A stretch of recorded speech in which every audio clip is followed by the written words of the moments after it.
comparing notes of people we had talked to within the system.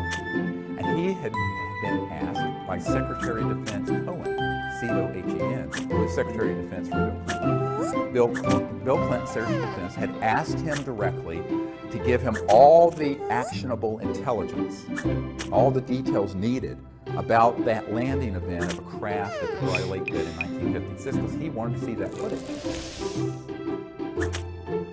And he got back to Gordon Cooper and said, I can't find it.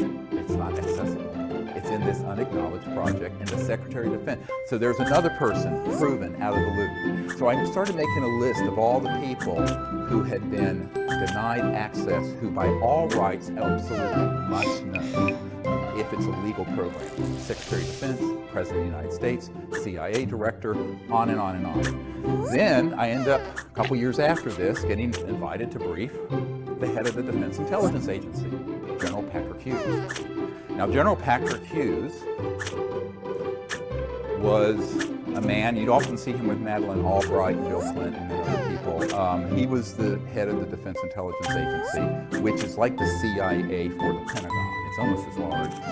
And it's their in-house intelligence shop, whereas the CIA is a civilian agency, but this is a military intelligence. But the Defense Intelligence Agency is sort of sits on top of all military intelligence. And he was the director. And he's a 3-star general. So I get invited to brief General Patrick Hughes at the Pentagon. So I think, well, let's see what he knows. Of course, he wanted to know what I know. So again, I sent him a full dossier and briefing prior to arriving so he'd be adequately brought up to speed. We had a meeting scheduled. I go to the Pentagon, full military escorts in, like they always have in these areas. And I go in, and we start talking about this. And he says, well, I find this amazingly interesting. He says, but in all my years in the military, I have never been told anything about it. Nothing.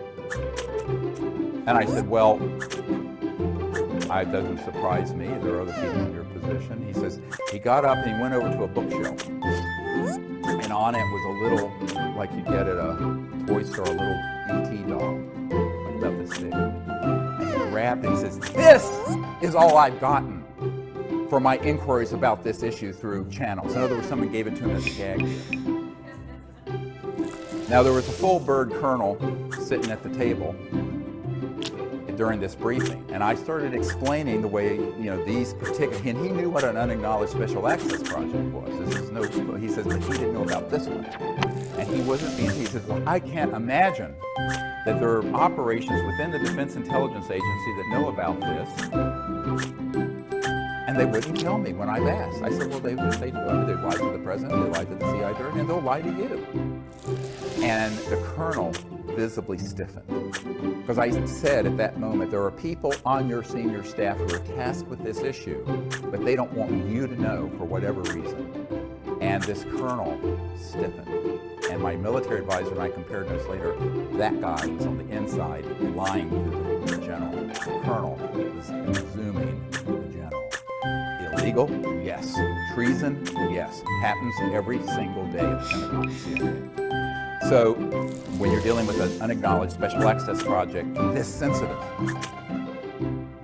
So these are not conspiracy theories. I've been there. I'm the guy who set up these meetings and was there. And I will say that I'm the only civilian you'll ever meet who's had meetings of this nature, people like that all over the world.